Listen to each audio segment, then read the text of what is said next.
Muy bien, vamos ya con Carlos Heller, presidente de la Comisión de Presupuesto y Hacienda de la Cámara de Diputados. ¿Qué tal, Carlos? ¿Cómo te va? Te dio algo de risa, me parece, ¿no? Sí, me estaba... ¿Eh?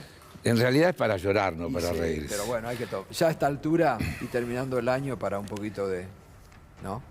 Lo que pasa es que si vos le hicieras un seguimiento desde el inicio, cuando se presentó para jefe de gobierno de la ciudad y todas las cosas que fue, y todo el tiempo hizo lo mismo. Sí.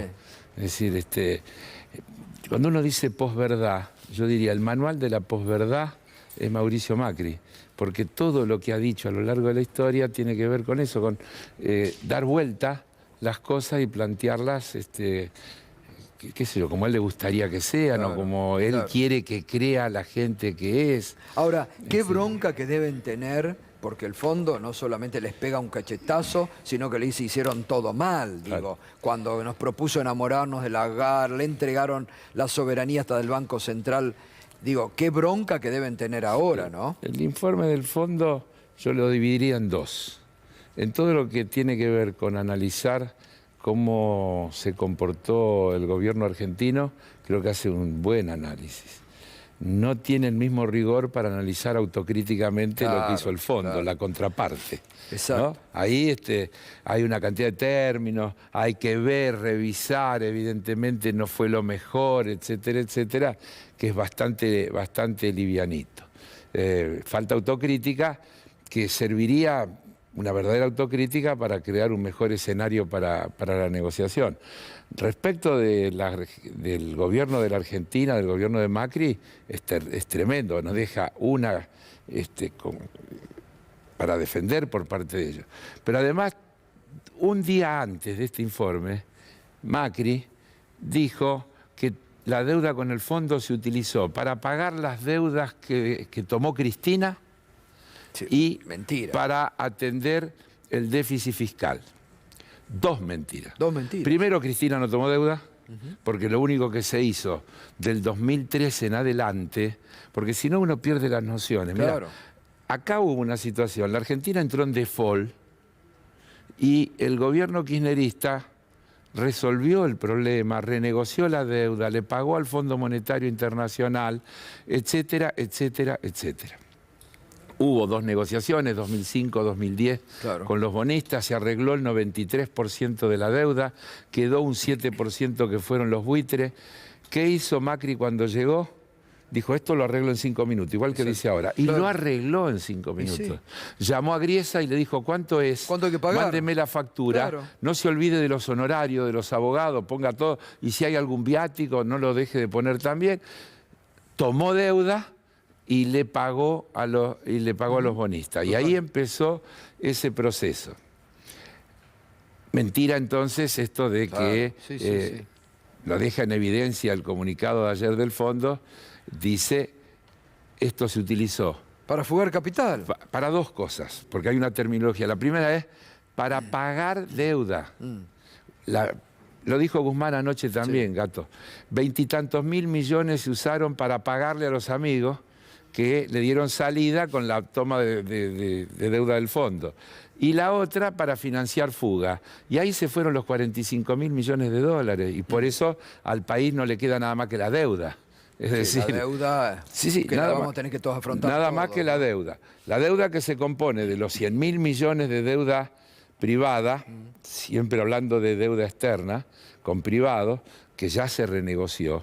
Porque si no se hubiera hecho esa negociación, lo que tendríamos hoy por delante sería mucho más grave de lo grave que es. Claro. Se renegociaron esos 100 mil millones, se logró un periodo de gracia, se logró una quita que es un ahorro de 37 mil millones, que no es poca cosa, y quedó por resolver esta cuestión de la deuda con el fondo. Y otra vez, el mentiroso dice, no, yo si estaba lo arreglaba en 5 minutos. Iba a tomar más deuda. No, y ahí queda en evidencia el acuerdo que tenía con la administración Trump y con la dirección del Fondo Monetario, que le dijeron, firma esto que no hay problema, porque si vos ganás, lo arreglamos en 5 minutos. Obvio. Y si vos perdés, a los que vienen los tenemos apretados. Totalmente. Y van a tener que aceptar nuestras condiciones porque los tenemos apretados. Totalmente. Por suerte, hoy tenemos un escenario distinto, porque en realidad cambiaron los interlocutores de los dos lados. Ni el gobierno argentino es el mismo, ni los que conducen el fondo son los mismos, ni el accionista principal tiene la misma representación. Entonces, yo no quiero... ¿Qué quiere decir? ¿Que el fondo se volvió bueno? No se volvió bueno. Obvio. Simplemente que no tienen que defender su propia negociación y están interesados en cerrar. Total. Carlos, y la última, ahí cuando vuelve a decir Macri, como dijo Todos Juntos por el Cambio, el presupuesto era inviable, y ahora están los propios gobernadores de ellos diciendo qué hicieron. Claro. Primero, también en este documento del fondo se dice claramente que un país como la Argentina requiere soluciones no tradicionales y habla incluso de que política de precios y salarios pueden ser herramientas útiles, que la inflación es multicausal, etcétera, etcétera. Respecto a la discusión del presupuesto, yo la viví intensamente. Todo el tiempo se la pasaron diciendo que era un dibujo y que no era cumplible, y lo que dicen las consultoras, etcétera. Yo les mostré cómo se equivocaron las consultoras durante la gestión de Macri, por cuánto le erraron, y por lo tanto tomar las consultoras no parecía muy serio. Les dije un dato muy simple, Gato. La inflación de noviembre fue 2.5. Fue buenísimo eso. 2.5, por 12, no por 12, anualizado, que es más que multiplicarlo por 12, da 34. Exacto. Entonces, ¿por qué no es cumplible un objetivo? Pero les dije otra cosa. ¿Por qué dicen que es un dibujo? Todos los otros ítems que tiene el presupuesto no solo se cumplieron, sino que se superaron. La economía creció más que lo que estaba planteado en el presupuesto. El déficit fiscal está debajo de lo que está establecido en el presupuesto. Las tasas de interés bajaron considerablemente. Los salarios se ajustaron dentro de las pautas del presupuesto y cuando luego la inflación le ganó, hubo reapertura de paritaria y demás. Las tarifas se movieron bajo control. El tipo de cambio oficial corrió de atrás y nunca... Entonces, ¿por qué hubo esa inflación? Porque faltan 2 o 3 elementos de los que nadie quiere hablar.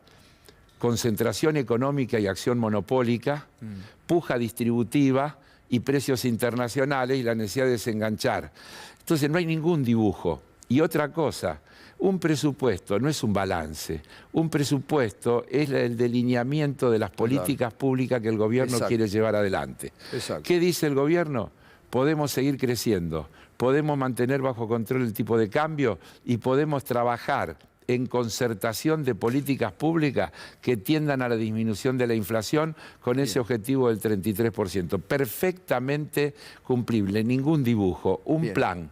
Lo que necesita es que en vez de ponerle piedras en el camino, haya una responsabilidad institucional, entendiendo que como mínimo los responsables de habernos puesto en esta situación no deberían estar dedicados a poner piedra en el camino, sino a facilitar que esto se pueda llevar adelante. Carlos, muchas gracias como siempre. Buen año. Felicidades, buen año. Felicidades y gracias por todo. Muy bien, vamos a el tema...